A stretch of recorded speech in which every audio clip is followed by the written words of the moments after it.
Students, in grammar, the topic of direct indirect speech is going on. और इसमें मैं आपको असर्टिव सेंटेंसेस और इंट्रोगेटिव सेंटेंसेस में बता चुका हूं कि हम डायरेक्ट से इंडायरेक्ट बदलने के लिए कौन कौन से रूल्स फॉलो करते हैं. बेसिकली देयर आर 5 रूल्स, जिनमें से पहला रूल सेड और सेड टू का है. अगर असर्टिव सेंटेंस अर्थात अफर्मेटिव या नेगेटिव दोनों सेंटेंसेस को असर्टिव कहा जाता है. अगर अकेला सेड है तो हम सेड को सेड रहने देते हैं, और अगर सेड टू के बाद ऑब्जेक्ट है तो सेड टू को हम टॉल्ड में चेंज करते हैं. जोड़ने के लिए दैट का प्रयोग किया जाता है, जबकि इंट्रोगेटिव यस नो टाइप में सेड टू के स्थान पर आस्क्ड और जोड़ने के लिए इफ का प्रयोग किया जाता है. इफ के बाद पहले सब्जेक्ट लेंगे और वर्ब को बाद में यूज करेंगे. इंट्रोगेटिव डब्ल्यूएच टाइप में भी सेड टू को आस्क में बदलेंगे, लेकिन जोड़ने वाला जो शब्द होगा वह जो उसमें प्रश्नवाचक शब्द आया है, जैसे what, where, when, why, who, whom, whose या हाउ, ये जितने भी प्रश्नवाचक शब्द हैं यही जोड़ने वाले शब्द बन जाते हैं. इनके बाद हम पहले सब्जेक्ट लेते हैं और वर्ब को बाद में लगाते हैं. तो ये 2 रूल्स ऐसे हैं जो असर्टिव में थे और इंट्रोगेटिव में अलग थे. अब हम जो नेक्स्ट टॉपिक पढ़ेंगे उसमें भी यही 2 रूल्स हैं जो डिफरेंट रहेंगे. जबकि प्रोनाउन से संबंधित रूल्स, जैसे फर्स्ट पर्सन है तो उसको सब्जेक्ट के अकॉर्डिंग चेंज करना है, सेकंड पर्सन को ऑब्जेक्ट के अकॉर्डिंग चेंज करना है, थर्ड पर्सन में चेंज नहीं करना है. ये सभी प्रकार के सेंटेंसेस में सेम रहता है. वर्ब वाला जो रूल है वो असर्टिव और इंट्रोगेटिव में सेम है, यानी फर्स्ट फॉर्म है तो सेकंड फॉर्म करेंगे और सेकंड है तो हेड प्लस थर्ड फॉर्म करेंगे.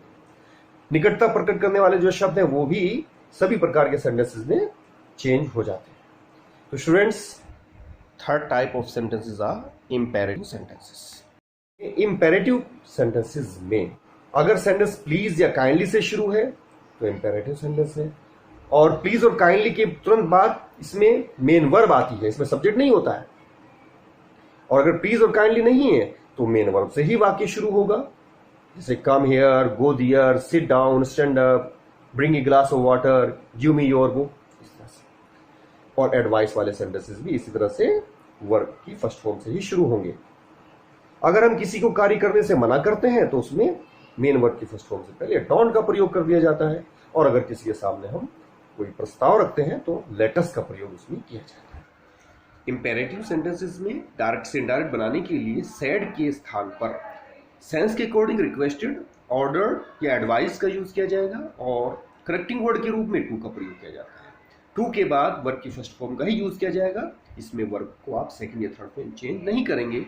डॉन वाले सेंटेंस में नॉट पहले और टू को बाद में लिखेंगे ताकि टू प्लस वर्ब की फर्स्ट फॉर्म दोनों साथ आ सके. लेटेस्ट वाले जो सेंटेंस होते हैं उसमें प्रपोज दैट दे शुड, ये 4 वर्ड्स आपको याद रखने हैं.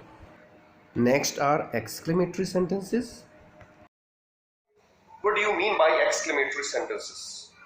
आपको मैंने बताया था सेंटेंसेस के प्रकार में. वो सेंटेंस एक्सक्लेमेटरी सेंटेंसेस कहलाते हैं जिसमें हमारी सडन फीलिंग्स एक्सप्रेस होती हैं. खुशी, दुख, आश्चर्य, ये सब एक्सप्रेशंस शो करने वाले जो सेंटेंसेस होते हैं वो एक्सक्लेमेटरी कहलाते हैं. शाबाशी देना हो, किसी को बधाई देना हो, ये सब भी इसी के अंतर्गत आते हैं. Now you know when we are in happy mood तो वी क्राई हुर्रे और हुर्रा और wow, and when we are in sad mood तो वी से एलास और oh. In the same way when we applaud someone, किसी को हम शाबाशी देते हैं तो वी से ब्रावो, और किसी को बधाई देने के लिए we use congratulations. In the same way when we express surprise तो हम सेंटेंस में व्हाट या हाउ शुरू में लगाते हैं. व्हाट एंड हाउ शुरू में लगा करके तो इंट्रोगेटिव डब्ल्यूएच टाइप बनते हैं, लेकिन डिफरेंस है दोनों में. डब्ल्यूएच की शर्त होती है कि व्हाट या हाउ के बाद आपको हेल्पिंग वर्ब लेनी होती है, but here you will not use helping verb after what or how. You will use it either in the last or you will not use it at all. An exclamation mark is also used in the last of the sentence. In the same way, good heavens, good gracious, such type of expressions are also used जो आश्चर्य, आनंद या गुस्से को प्रकट करने के लिए प्रयोग किए जाते हैं. इन सेंटेंसेस को इनडायरेक्ट में चेंज करने के लिए यदि सेंटेंस में हुर्रे का यूज़ किया गया है तो सैड के प्लेस पर एक्सक्लेम विद जॉय का यूज़ किया जाएगा। अगर एलास है तो एक्सक्लेम विद सोरो, और यदि उसमें वाट या हाउ से सेंटेंसेस शुरू हो रहे हैं और उनमें आश्चर्य व्यक्त हो रहा है तो सैड के प्लेस पर एक्सक्लेम विद वंडर या एक्सक्लेम विद सरप्राइज का प्रयोग किया जाता है। कनेक्टिंग वर्ड के रूप में दैट का यूज़ किया जाएगा। इन सेंटेंसेस में एलास को या हुर्रे को हटा दिया जाता है और वाट या हाउ को वेरी में चेंज कर दिया जाता है। इन द सेम वे यदि कॉन्चुलेशंस का प्रयोग किया गया है तो सैड टू के स्थान पर कॉन्चुलेटेड का प्रयोग करना है।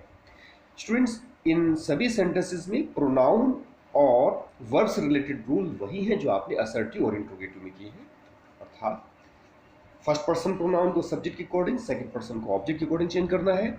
वर्ब्स के बारे में यही है कि फर्स्ट फॉर्म को सेकंड को एडवर्ब फॉर्म में चेंज किया जाता है। Last type of sentences are objective sentences. Objective sentences, students, I gave you the idea that the sentences in which we pray for someone, curse, wish, or greet someone, so they are known as objective sentences.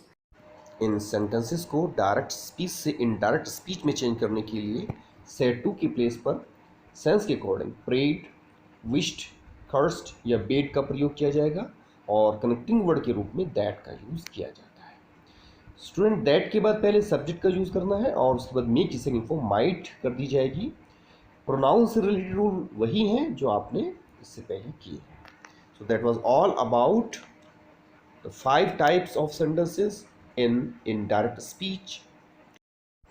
After telling you the rules of all these 5 types of sentences, I gave you the idea of some exceptional examples in which the rules were different. There were some sentences based on dialogues also. Students, now you have to read them carefully and complete your homework. All the best.